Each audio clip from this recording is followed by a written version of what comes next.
자, 그러면 이어서 우리가 수업을 해보도록 합시다. 알겠죠? 준비됐습니까? 준비됐죠? 그렇지. 자, 계속 보도록 합시다. 자, 그래서 우리가 지난 시간에 뭉태라는 인물을 통해서 나가 객관적인 상황을 인식할 수 있다 얘기했었죠. 그렇죠? 자, 그래서 어떤 식으로 객관적 상황을 인식해 주는지 한번 이어서 보도록 합시다. 준비됐습니까? 네. 그렇죠? 자, 계속 보도록 합시다.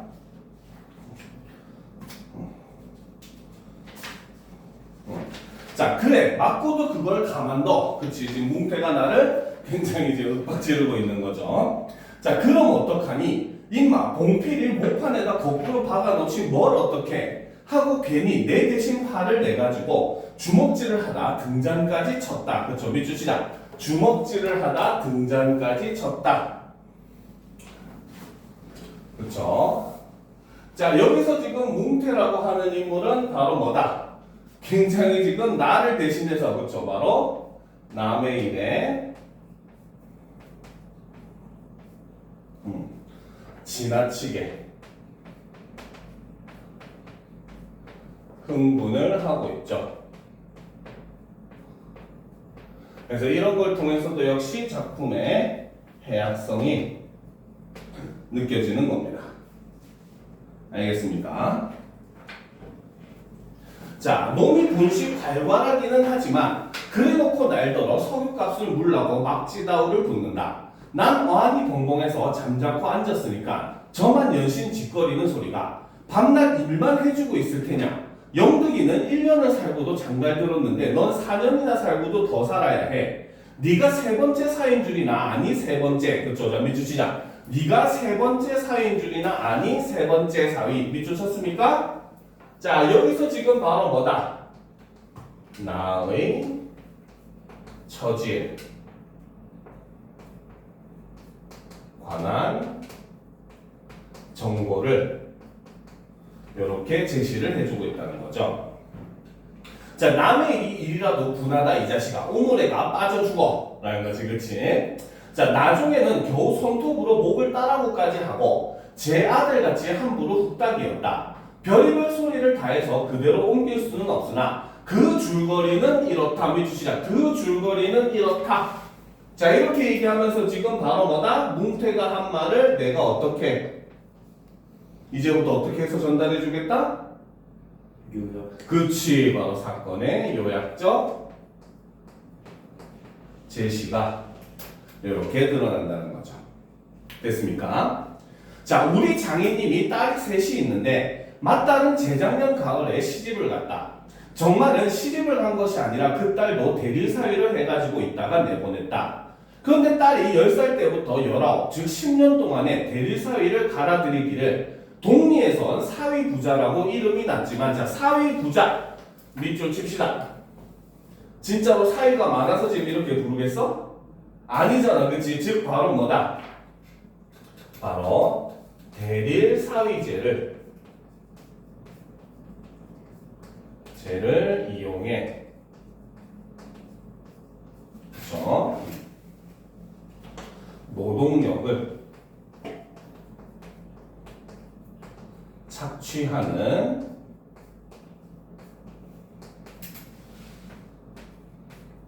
장인의 행동에 대한 일종의 비판적인 성격을 가지고 있는 말이고, 그렇기 때문에 우리는 여기서 반어적인 의미다라고 볼 수 있다는 거죠. 알겠습니까? 자, 계속 보도록 합시다. 그래서 사위부자라고 이름이 났지만은 14놈이란 참 너무 많다. 장인님이 아들은 없고 딸만 있는 거로 그 다음 딸을 대릴 사위를 해올 때까지는 부려먹지 않으면 안 된다. 물론 머슴을 두면 좋지만 그건 돈이 드니까. 밑줄 치자. 머슴을 두면 좋지만 그건 돈이 드니까. 밑줄 쳤습니까? 자, 여기서도 우리는 역시 마찬가지 바로 뭐다? 장인의 성격을 알 수가 있다는 거죠. 즉, 돈 드는 일을 한다, 안 한다? 안 한다. 바로 굉장히 인색한 그런 인물이라는 겁니다. 알겠습니까? 됐죠? 자, 일 잘하는 놈을 고르느라고 연판 바꿔드렸다. 또 한편 놈들이 욕만 줄창 퍼붓고 심의도 부려먹으니까 100 이상에서 달아나기도 했겠지. 정순이는 둘째 딸인데 내가 일테면 그 세 번째 대들 사위로 들어온 셈이다. 내 다음으로 네 번째 놈이 들어올 것을 내가 일도 참 잘하고 그리고 사람이 좀 어수룩하니까 장인님이 잔뜩 붙들고 놓지 않는다. 셋째 딸이 이제 6살, 적어도 10살은 돼야 대릴 사위를 탈 테이므로 그동안은 죽도록 부려먹어야 한다라는 거지. 그치? 자, 꺽쇠로 표시합시다. 자, 앞부분으로 쭉 올라가서 우리 장인님이 딸이 셋이 있는데 여기서부터 찾았습니까? 자, 거기서부터 방금 읽었던 그동안은 죽도록 부려먹어야 된다까지 꺽쇠로 표시합시다. 표시했습니까? 그렇죠? 자, 이거는 바로 누가 한 말을 요약한 거야? 그치, 바로 이거는 바로 뭉태의 말을 요약을 해서 제시를 하는 부분이죠. 그렇죠? 근데 이것이 바로 뭐다? 사실은 나의 처지에 대한 객관적인 정보에 해당하는 내용이라는 거죠. 즉 진짜로 나를 뭡니까? 결혼 안 시켜주는 이유는 다른 데 있다는 걸 넌지시 암시해 준다는 겁니다. 알겠습니까? 자, 계속 보도록 합시다. 자, 그러니 이제는 속 좀 차리고 장가를 들여달라고 때를 쓰고 나자빠져라 이것이다. 나는 건으로, 그렇죠? 건성으로 엉엉하며 귓등으로 들었다. 뭉태는 땅을 얻어붙이다가 떨어진 뒤로는 장인님만 보면 공연히 못 먹어서 으르렁거린다. 밑줄 치자. 뭉태는 땅을 얻어붙이다가 떨어진 뒤로는 장인님만 보면 공연히 못 먹어서 으름거린다. 즉 여기서는 뭉태도 장인에 대해서 좋게 생각한다, 안 좋게 생각한다? 그치, 바로 뭐다. 여기서는 장인에 대한 그렇죠? 뭉태의 부정적인 태도가 드러나는 거죠. 됐습니까? 자, 그것도 장인님이 저 달래서 할 적에 제 집에 위한다는 그 감투. 예전에 원님이 쓰던 것이라나 옆구리에 뽕뽕 젖먹은 걸레 밑줄 치자. 그 감투. 그렇죠. 예전에 원님이 쓰던 것이라나 옆구리에 뽕뽕 젖먹은 걸레 밑줄 쳤습니까? 그죠? 자, 내용을 보면 바로 뭐다? 이 걸레를 선뜻 주었더라면 그럴 리도 없었던 거리라는 거야. 알겠지? 그러면 장인님이 바로 이 감투를 욕심냈다는 거죠. 그죠? 왜 감투를 욕심냈겠어? 그치? 바로 여기서도 우리는 바로 뭐다? 양반 행세를 하고 싶은 장인의 허세가 이렇게 드러난다는 거죠. 됐습니까? 그리고 이것도 역시 작품에 뭘 유발한다? 그쵸, 해악성을 유발을 하는 거죠. 됐습니까? 자, 그래서 선뜻 주었더라면 그럴 리도 없었던 걸. 그러나 나는 뭉태란 놈의 말을 전수히 고지 듣지 않았다. 즉 제대로 얘기해줘도 안 듣죠. 굉장히 어수룩한 성격이다 보니까. 자, 꼭 고지 들었다면 간밤에 와서 장인님과 싸웠지 무사히 있었을 리가 없지 않은가. 그러면 딸에게까지 인심을 잃은 장인님이 혼자 나빴다. 실토이지. 나는 점순이가 아침상을 가지고 나올 때까지는 오늘은 또 얼마나 밥을 담았나 하고 이것만 생각했다. 굉장히 멍청한 거죠. 그렇죠?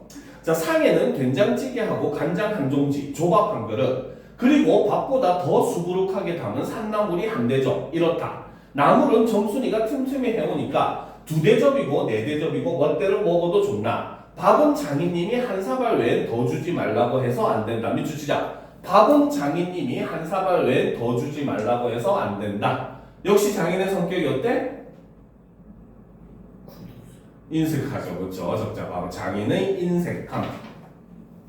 지금 사람을 지금 뭡니까? 대질사이라는 이름으로 공짜로 부려먹으면서도 밥조차도 마음껏 안 준다는 겁니다. 알겠습니까? 자, 그런데 점순이가 그 상을 내 앞에 내려놓으며 제 발로 짓거리는 소리가 구장한테 갔다 그냥 온다 그래. 밑줄 치자. 구장한테 갔다 그냥 온다 그래. 자, 밑줄 쳤습니까? 즉 바로 뭐다? 정순이가 지금 내가 구장한테 가가지고 제대로 한 거에 대해서 지금 화를 내고 있죠. 그쵸? 그지? 자, 그러니까 바로 이 부분이 바로 뭐다?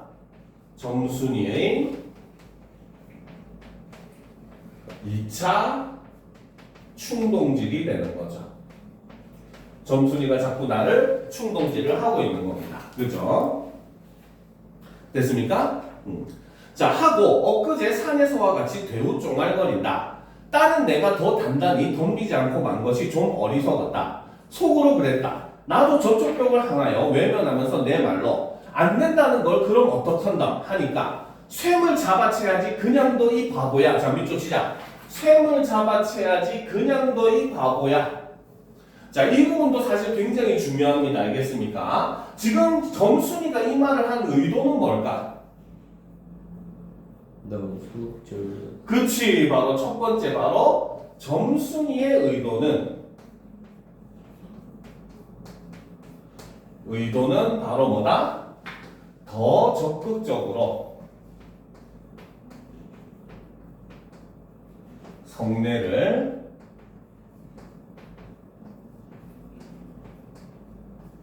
요구할 것을 그렇죠? 종용하는 그러한 의도였던 겁니다. 알겠죠? 그런데 뭡니까? 내가 받아들인 의도는 뭐다? 읽어봤을까요? 좀 마지막에 진짜로 어떻게 합니까? 자기는 수염을 붙잡고 그렇지 까셀라보다 하잖아. 그치? 바로 나가 받아들인 의도는 바로 뭐다? 진짜로 장인과 싸워 수염을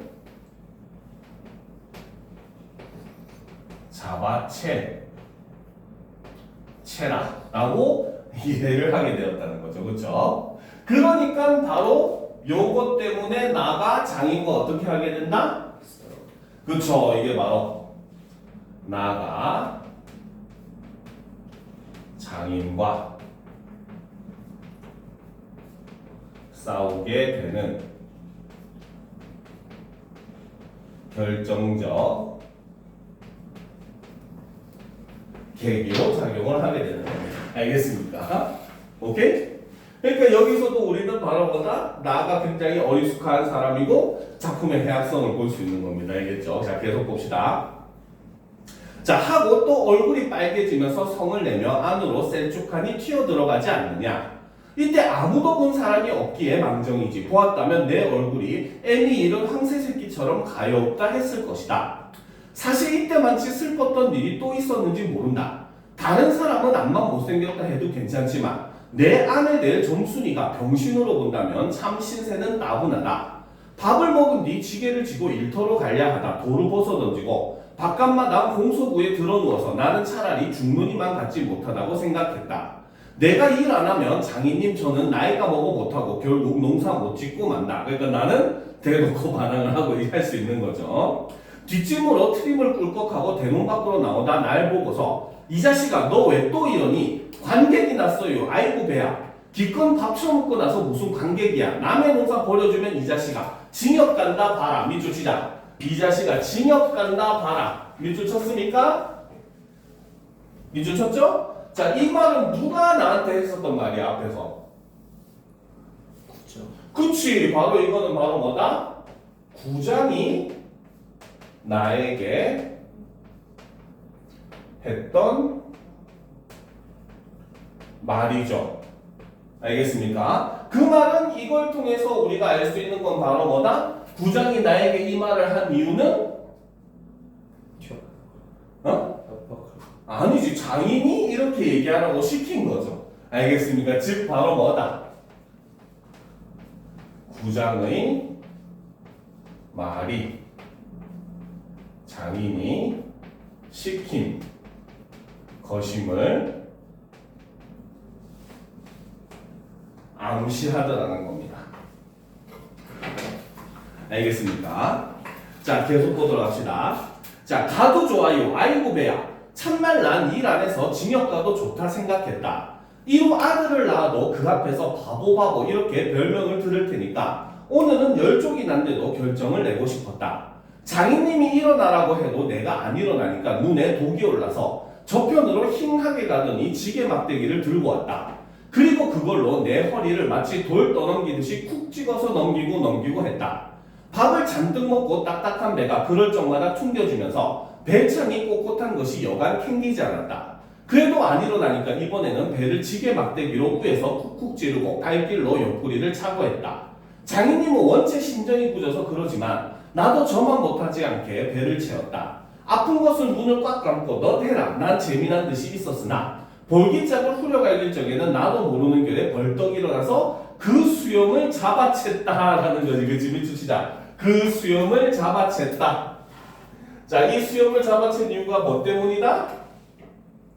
점수. 그치. 바로 점순이가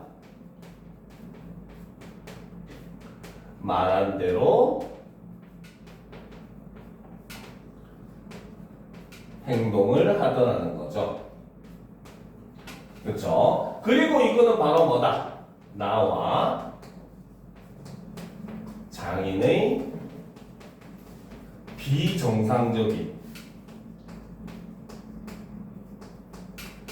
관계를 보여주고 이를 통해서도 역시 바로 뭐다? 작품의 해악성이 유발이 된다는 거죠.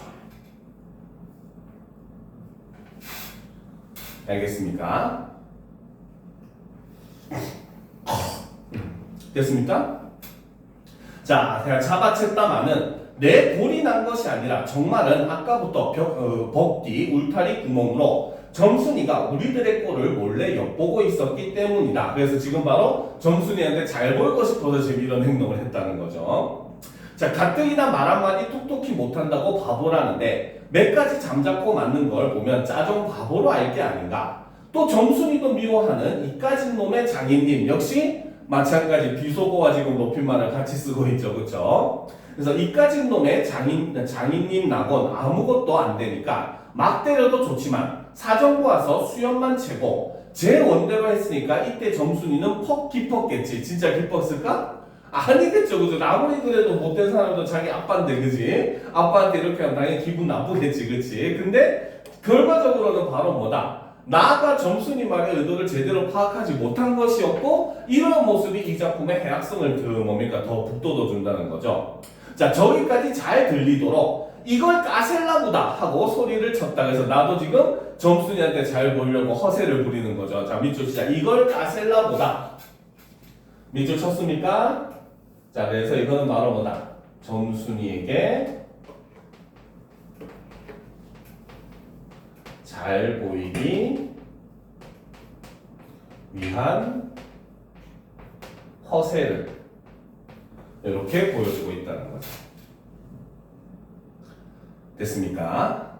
자, 장인님은 더 약이 바짝 올라서 잡은 참치게 막대기로 내 어깨를 그냥 나려갈겼다. 정신이 다 아찔하다. 다시 고개를 들었을 때 그때 나도 온몸에 약이 올랐다. 이 녀석의 장인님을 하고 눈에서 불이 퍽 나서 그 아래 밭 있는 너말로 그대로 떠밀어 굴려버렸다. 기어오르면 굴리고 굴리면 기어오르고 이러길 한 너댓 번을 하며 그럴 적마다 부려만 먹고 왜 성내 안 하지요? 나는 이렇게 호통을 호령했다. 하지만 장인님이 선뜻 오냐 내일이라도 성내시켜주만 했으면 나도 성가신 걸 그만두었을지 모른다. 나야 이러면 때린 건 아니니까, 그죠? 때리지 않고 밀었다는 거야. 알겠지? 때린 건 아니니까 나중에 장인 쳤다는 누명도 안 들을 터이고 얼마든지 해도 좋다. 한 번은 장인님이 헐떡헐떡 기어서 올라오더니 내 바지가랭이를 요렇게 노리고서 단박 움켜잡고 매달렸다. 악 소리를 치고 나는 그만 세상이 다 핑그르르 도는 것이 급소를 잡힌 거죠. 그쵸? 자, 빙장님 해주시자. 빙장님. 자, 우리 지훈이도 남아서 뭐 남자니까 알지, 그치? 거기에 꽉 잡히면 어때? 아프지, 그치? 굉장히, 그러니까 지금 이 부를 때 그냥 빙장님 이렇게 부르겠어? 어떻게 부르겠어? 그치. 바로 여기서는 뭐다? 준 언어적 표현이 사용이 돼야 되죠. 바로 어떤 목소리로? 다급한 목소리로 이야기를 해야 되겠지, 그치? 자꾸 졸면은 꽉 잡아챈다. 알겠지? 됐습니까? 그렇죠. 그래서 빙장님 지금 굉장히 다급한 상황이죠. 자, 이 자식 잡아먹어라, 잡아먹어. 아, 할아버지자, 미추치자, 할아버지. 자, 지금 누구 보고 할아버지라는 거야? 장인. 그치, 바로 이거는 장인을 나타내죠. 자, 왜 이제 할아버지라는 말이 나와? 응? 아파서. 그치, 바로 호칭의 변화가 일어나고 여기에 플러스 바로 뭐다?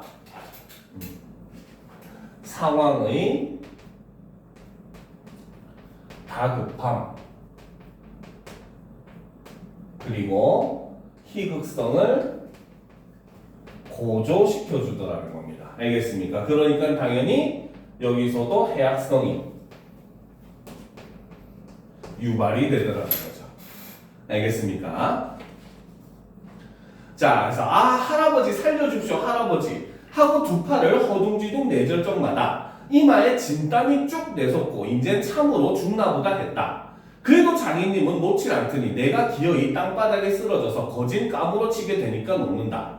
더럽다. 이게 장인님인가? 나는 한참을 못 일어나고 쩔쩔맸다. 그러다 얼굴을 드니 눈에 참 아무것도 보이지 않았다. 사지가 부르르 떨리면서 나도 엉금엉금 기어가 장인님의 바지가랭이를 탁 움키고 잡아나렸다라는 거지, 그렇지? 자, 밑수치자. 장인님의 바지가랑이를 탁 움키고 잡아놨었다. 밑줄 쳤습니까? 지금 장인과 사위가 싸우는데 사위도 장인의 어딜 잡았다? 그치, 급소를 잡은 겁니다. 알겠습니까? 그래서 여기서는 바로 뭐다? 나의 반격이 드러나는데 이런 걸 통해서도 역시 바로 뭐다? 해악성이 높아지죠. 즉 해악적 상황의 지속이 이루어지고 있죠. 됐습니까? 자, 그런데 이 다음이 바로 이 소설의 특징 중에 하나예요. 알겠습니까? 바로 뭐냐면은 자, 원래는 우리가 소설을 5단 구성으로 했을 때 발단, 전개, 위기, 절정, 결말이거든요. 알겠죠? 그리고 이 소설에서 절정에 해당하는 부분이 바로 어디냐면은 나랑 장인님이 지금 거기를 움켜잡고 싸우는 장면이야. 알겠습니까? 그런데 이 소설은 아주 특이하게 절정을 두 부분으로 나눠놨어요. 알겠죠? 그리고 그 절정 1과 절정 2 사이에 결말을 끼워 넣는 그런 구조를 취하고 있습니다. 알겠습니까? 자, 일단 그래서 지금부터 하는 부분이 결말이에요. 알겠죠? 자, 보도록 합시다. 자, 내가 머리가 터지도록 매를 얻어맞은 것은 이 때문이다. 그러나 여기가 또한 우리 장인님이 유달리 착한 곳이다. 싸우고 나서 이제 또 장인님이 착하대. 말이 됩니까? 안 되죠. 자, 밑줄 치자. 그러나 여기가 또한 우리 장인님이 유달리 착한 곳이다. 밑줄 쳤습니까? 여기서도 바로 나의 순진함, 어수룩함 이게 나타나죠. 그렇죠? 됐습니까? 자, 여느 사람이면 사경을 주어서라도 당장 내쫓았지. 터진 머리를 불솜으로 손수 지져주고, 불솜이 지금으로 치면 그 소독하는 솜이라고 생각하면 돼요. 자, 불솜으로 손수 지져주고 호주머니에 희연 한봉 할 때 희연 세모 칩시다. 이것도 역시 그 시대적 배경을 드러내주는 소재입니다. 이거는 일제강점기 때 판매되었던 담배 이름이에요. 알겠죠? 그래서 희연 한봉을 넣어주고 그리고 올가래는 꼭 성례를 시켜주마. 앞만 말고 가서 뒷골에 콩밭이나 얼른 갈아라. 밑줄 치자. 올가래는 꼭 성례를 시켜주마. 앞만 말고 얼른 가서 뒷밭에 콩밭이나 얼른 갈아라. 자, 이것도 역시 장인이 나를 어떻게 하고 있는 거야? 응? 그렇지, 회유를 하고 있죠. 근데 아까도 얘기했지만 이 부분이 이 작품의 결말이라고 했어. 그렇지? 자, 그러면 갈등이 지금 해소는 되고는 있죠. 근데 진짜 다 해소가 됐어요? 아니라는 거야. 즉, 이 부분은 바로 뭐다? 갈등의 일시적 해소라는 거죠. 알겠습니까? 자, 하고 등을 두덕여준 사람이 누구냐? 나는 장인님이 너무나 고마워서 어느덧 눈물까지 났다. 점순이를 남기고 이제 내쫓기려니 하다 뜻밖의 말을 듣고 빙장님 이제 다시는 안 그러겠어요.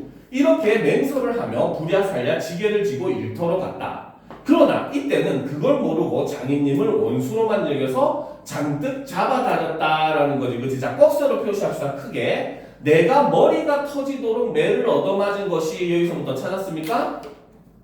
그래서 방금 읽었던 잔뜩 잡아다녔다까지 꺽쇠로 표시합시다.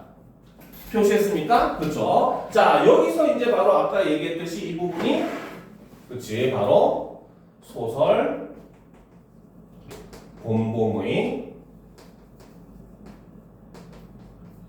구성상 특징이 드러나는 부분이죠. 바로 이 특징이란 바로 뭐다? 절정과 절정 사이에 결말을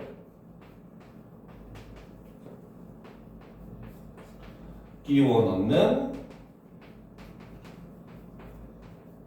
구성을 취하더라는 겁니다. 알겠죠? 원래 우리가 일반적으로 했을 때는 이렇게 해가지고 일시적으로 갈등 있게 해결됐다 하고 끝나면은 아 끝났구나 이렇게 생각이 되잖아, 그렇지? 근데 결말을 먼저 제시해주고 절정에 한참 싸우는 장면이 뒤에 제시가 되니까 싸움이 다 안 끝난 느낌이야, 안 끝난 느낌이야. 뒷부분을 읽으면 오히려 안 끝난 느낌이라는 거지, 그렇지? 그러니까 이걸 통해서 바로 뭐다? 바로 작품의 여운을 형성을 해주고, 그쵸? 그 다음에 상황이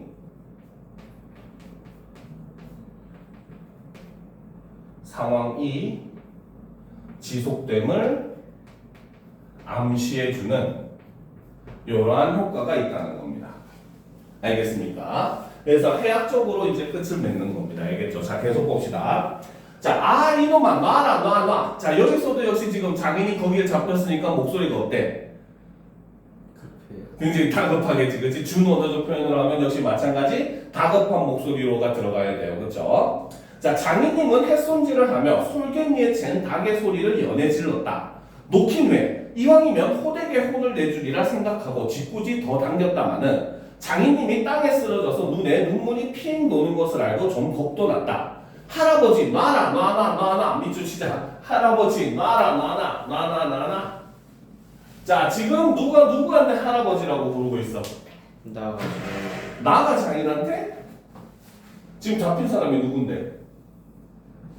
장인. 그치. 바로 뭐다? 장인이 나에게 이렇게 부르고죠. 할아버지라고 부른다는 거지, 그치? 그래서 여기서는 첫 번째 역시 준언어적 표현으로는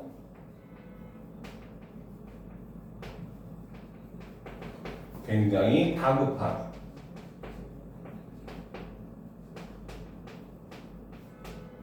목소리로 이야기를 하는 거고, 그쵸? 그 다음 이 부분이 바로 뭐다? 작품의 해학성이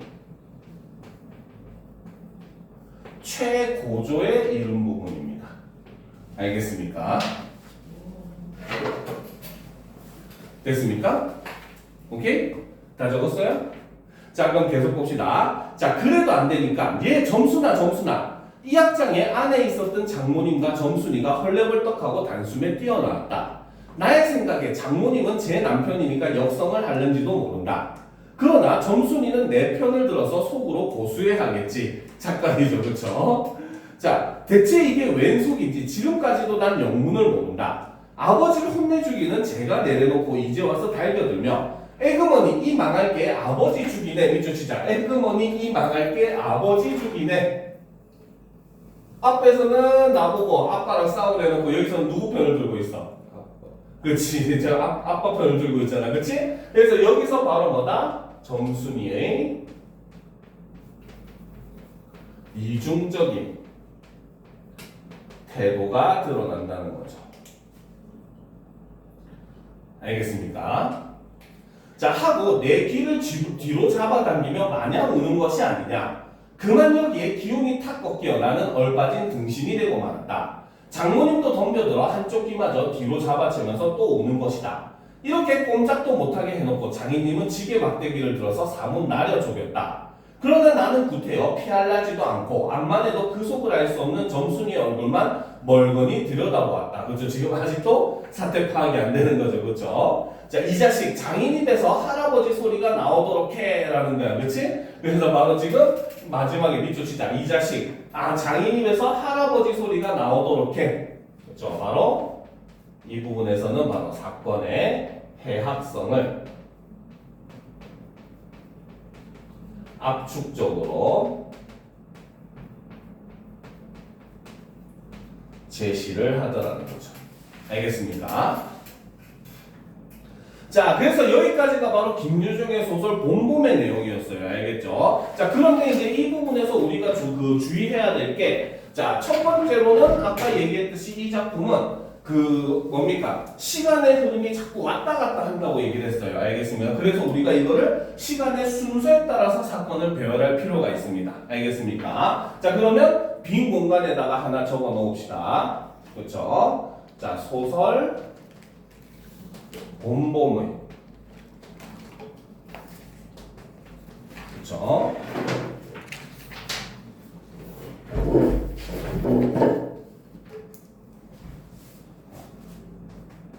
시간의 흐름에 따른 사건 전개를 살펴보면, 그죠? 첫 번째 사건이 바로 뭐다? 정순이의 1차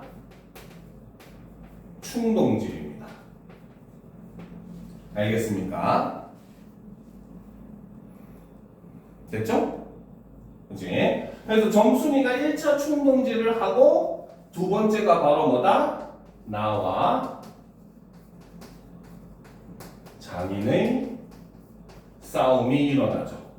이거는 바로 논에서 싸운 장면이죠. 그치? 그리고 그 다음에 누구를 만나러 갔다? 그치, 바로 장인과 나아가 구장에게 담판을 간 겁니다. 알겠죠? 근데 사건이 해결이 됐어, 안 됐어? 안 됐잖아, 그치? 그리고 네 번째 어떻게 누구를 만나다 그날 저녁에 뭉태와 만나게 되는 거죠. 알겠습니까? 그리고 날이 지나고 다음날 아침에 정순이의 2차 충동질이 생기는 거죠. 일어나죠. 그쵸? 구장한테 가서 그래 그냥 왔다 그래 이렇게 하면서 그치? 그러고 나서 이제 일을 나가려다가 어떻게 꾀병을 부리고 장인과 싸우게 되는 거죠. 그쵸? 그래서 여기서도 나와 장인의 싸움이 일어나고 여기서는 집에서 싸우는 장면입니다. 알겠습니까? 그죠? 그리고 시간 순서로 하면은 그 다음이 바로 뭡니까? 정순이가 누구 편을 들었다? 그렇지, 바로 자신의 아빠인 장인 편을 든 거죠. 그쵸? 그리고 이제 어안이 봉건해진다는 장인에게 맞고 나서 뭡니까? 이제는 쫓겨났다 생각했는데 마지막에 장인이 어떻게? 상처도 이제 소독해주고 담배 한 갑 주면서 올 가을에는 성례시켜주마 이러면서 이제 일을 하러 보내잖아. 그치? 그래서 마지막에 결국 갈등의 일시적인 해소까지 요 순서로 이 작품에 이어진다는 거죠. 시간 순서로 따지면.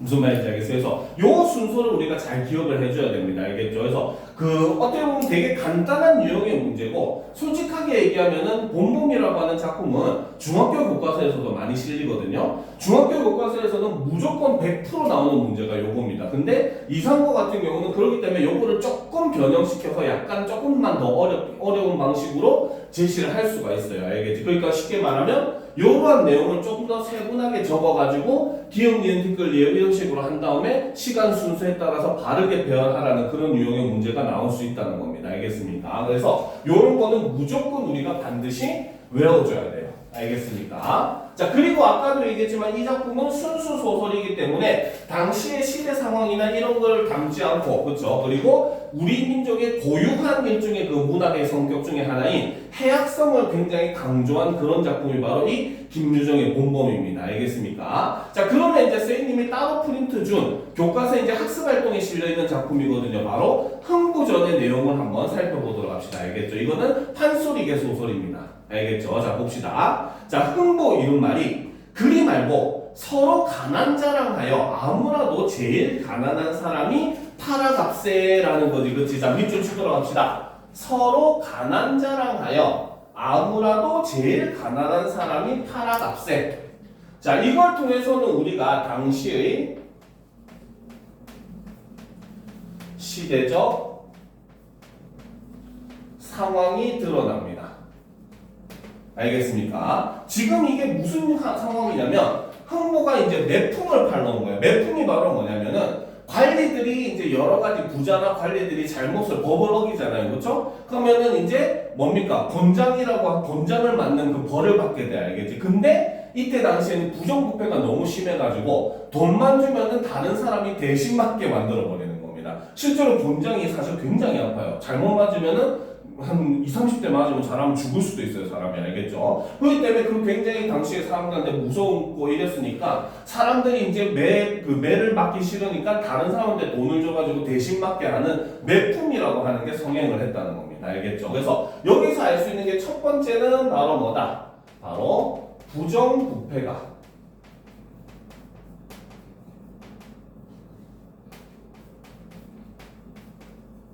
심하더라는 거죠.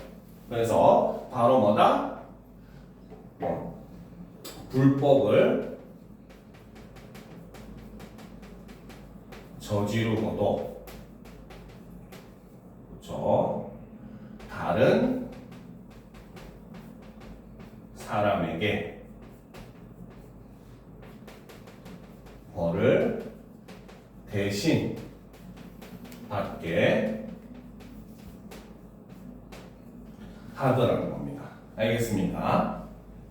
됐죠? 자, 그리고 이제 두 번째는 바로 뭐다? 바로 빈민층의 가난한 현실, 즉 빈부 격차의 심화라고 하는 시대 상황을 보여준다는 거죠. 그렇죠? 그래서 바로 뭐다? 지금 매품도 지금 뭐다? 서로 팔려고 하고 있는 거야. 알겠어? 이건 잘못 맞으면 죽는 겁니다. 불구하고. 알겠지? 그래서 매품조차도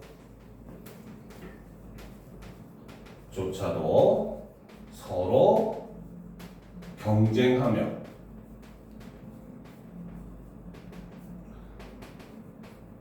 팔 수밖에 없는 현실이라는 거죠.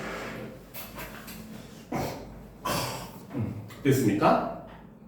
자, 그래서 이런 모습을 통해서 당시 조선 후기의 그런 시대적인 모습을 우리가 볼 수 있다는 겁니다. 알겠죠? 자, 계속 봅시다.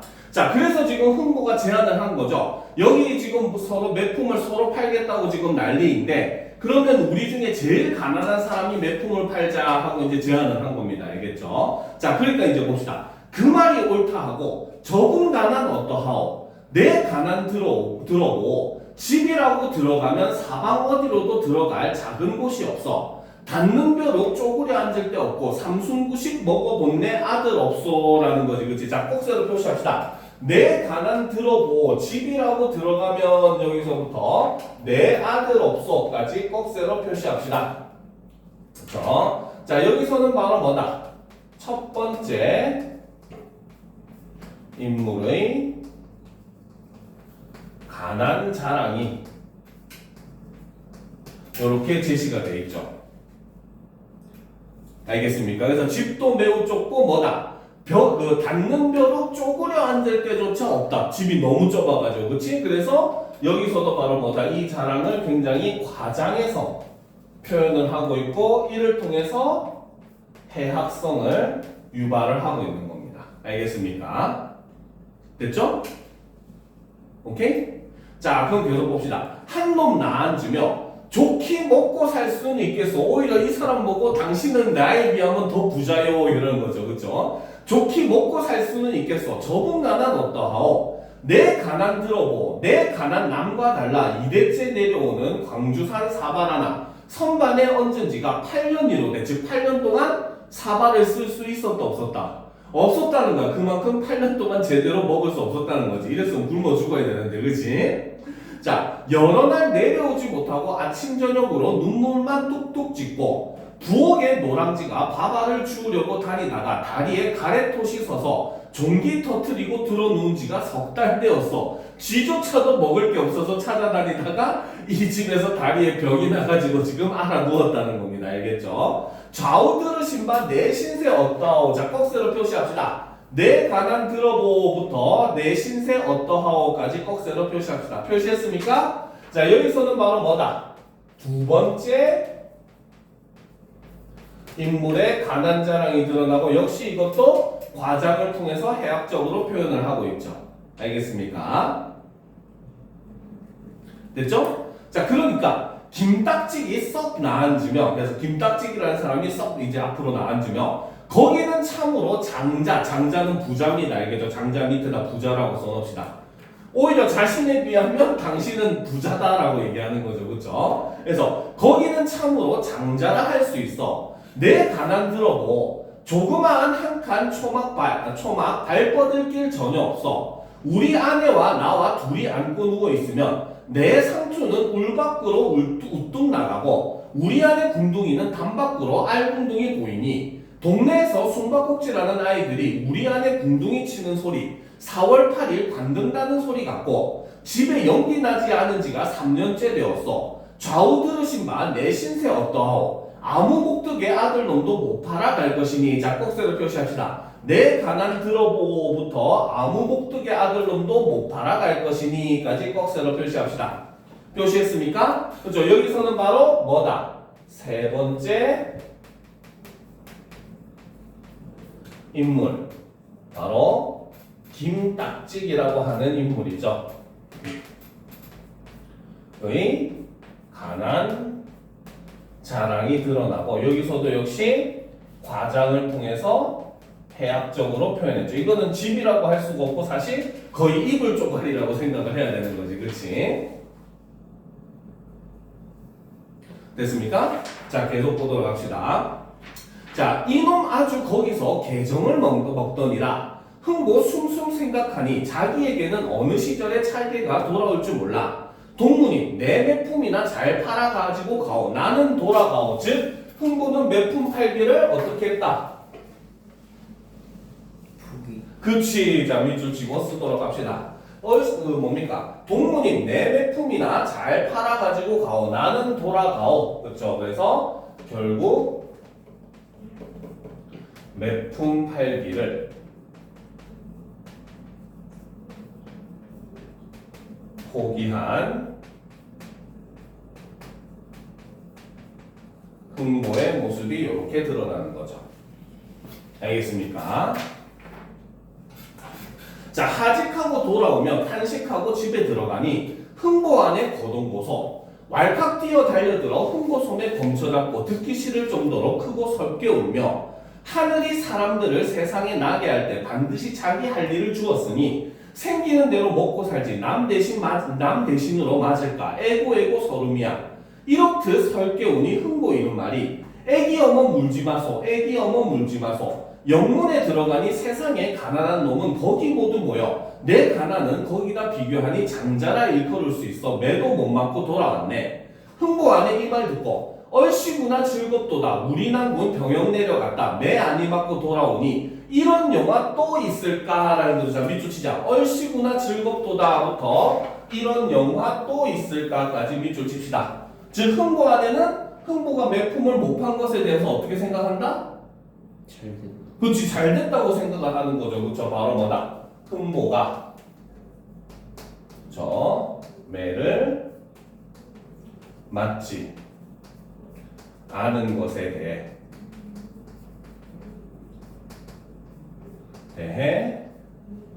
안도하고 기뻐하더라는 거죠. 어떻게 보면 진정으로 남편의 안전을 걱정을 한 인물이 바로 흥보의 아내라는 겁니다. 알겠습니까? 자, 계속 보도록 합시다. 자, 배고픔을 생각하여 음식 노래 불러보자. 무슨 밥이 좋던게요? 보리밥이 좋거든 무슨 국이 좋던게요? 비지국이 좋거든 음식을 맛있게 하여 먹으려면 게장국에 늙은 호박을 따놓고 숭늉에는 고춧가루를 많이 치고 들기름을 많이 쳐. 사곰은 괴곰이 먹을만하고 이만큼 시장할 때는 들깨 깻묵 두어 둘레쯤 먹고 찬물 대싸발쯤 먹었으면 든든커든이라는 거죠. 지금 가난을 잊기 위해서 지금 노래로서 지금 뭡니까? 음식을 상상하고 있는 거죠. 우리가 다이어트 할 때 먹방 보면서 대리만족하듯이 그렇지. 이 사람 홍보도 지금 바로 뭐다? 음식에 관련된 노래를 지금 부르면서 지금 대리만족을 하고 있는 겁니다. 알겠죠? 자, 이렇게 말을 할 때 흥보 안에 웃는 말이 우리 가장 애중자식 배불리고 못 입히는 내 소름 우는건데 피눈물이 반죽되면 아황여역 서름이요 홍곡가를 지어내던 왕소훈의 서름이요 장신 궁중꽃이 피니 반처벼의 서름이요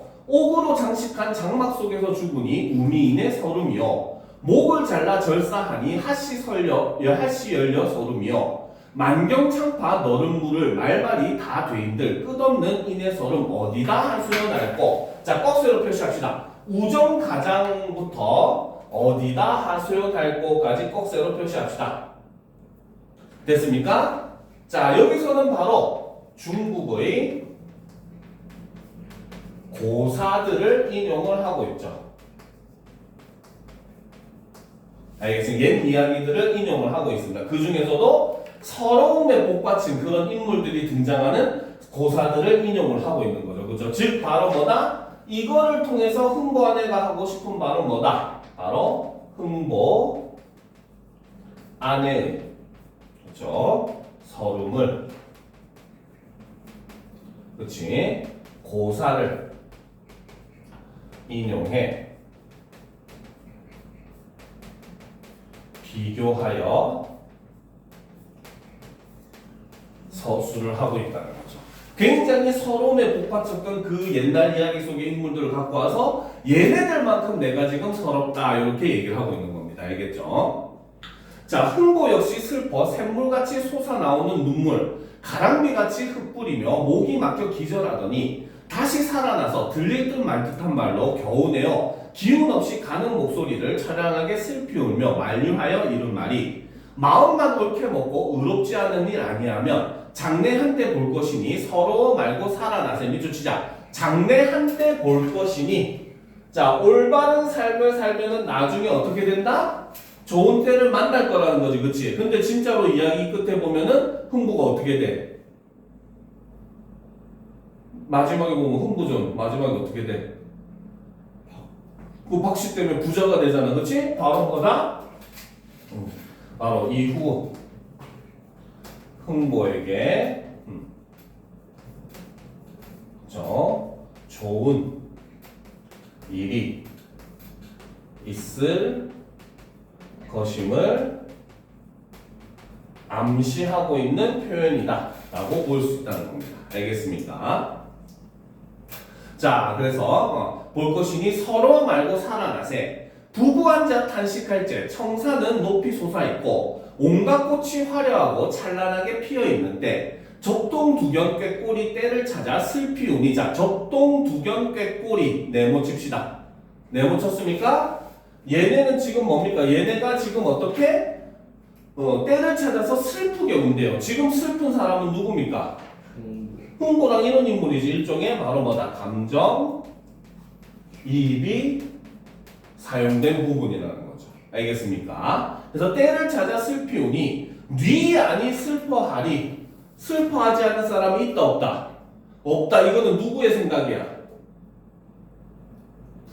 소설자의 생각이잖아. 그렇지? 그렇기 때문에 이거를 우리는 편집자적 논평이라고 합니다. 이런 거는 고전 소설의 특징, 특히나 판소리계 소설의 특징이라고 볼 수가 있어요. 알겠죠? 이거는 서술자가 직접 개입해서 자신의 평가까지도 이렇게 내려주는 부분입니다. 알겠죠? 그래서 이렇게 흥고전을 보면은 여기서도 과장을 통해서 재미있게 표현하는 장면이 드러나죠. 그렇죠? 그런데 본본과는 조금 해학적인 면에서 다른 면이 있습니다. 알겠습니까? 그거는 바로 뭐냐? 본본에서도 보면 과장해서 좀 웃기게 표현하는데 이거는 그냥 어떻게 보면 상황 자체를 일부러 좀 재미있게 만들어가지고 독자에게 웃음을 유발하는, 그쵸? 희극적인 그런 요소로서 사용이 되고 있다는 거죠. 그쵸? 그런데 흥고전에서는 어때? 실제로 지금 자신의 가난을 자랑하는데 되게 웃기게 표현을 하고 있잖아. 그치? 근데 그거를 웃긴 거 싹 빼놓고 현실만 보게 되면 이 사람들의 현실이 어때요?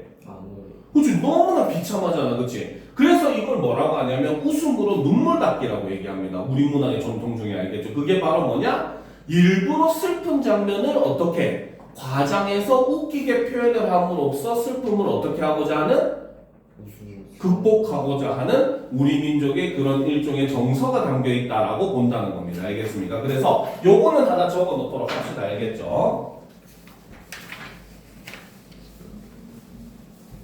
그렇지? 자, 밑에다가 바로 흥고전, 해학적 표현의 특징을 보게 되면은 이거는 한국 문학의 특질 중에서 우리가 웃음으로 눈물 닦기 라고 얘기를 해요. 알겠죠? 그래서 바로 뭐다? 실제로는 비극적인 현실을 어떻게 일부러 과장해서 표현함으로써 웃음을 유발을 하더라는 거죠. 즉 여기에는 바로 뭐가 있다? 바로 비극적인 현실을 웃음으로 극복하고자 하는 당시 민중의 의식이 반영된 것이다. 이렇게 볼 수 있다는 겁니다. 알겠습니까? 그래서 이렇게 해학적인 장면으로 대표적인 이런 판소리계 소설과 그 다음에 현대 소설 중에는 대표적인 김유정의 곰곰이라는 작품의 해학적인 요소에서 공통적으로 보고 있고, 하지만 두 개가 해학적으로 표현하는 이유는 조금 다르다는 것도 우리가 이걸 통해서 알아둘 필요가 있다는 거죠. 알겠습니까? 자, 일단 수업은 여기까지 하고 남은 시간 동안에는 질문하고 정리하고 마무리하도록 합시다. 알겠죠?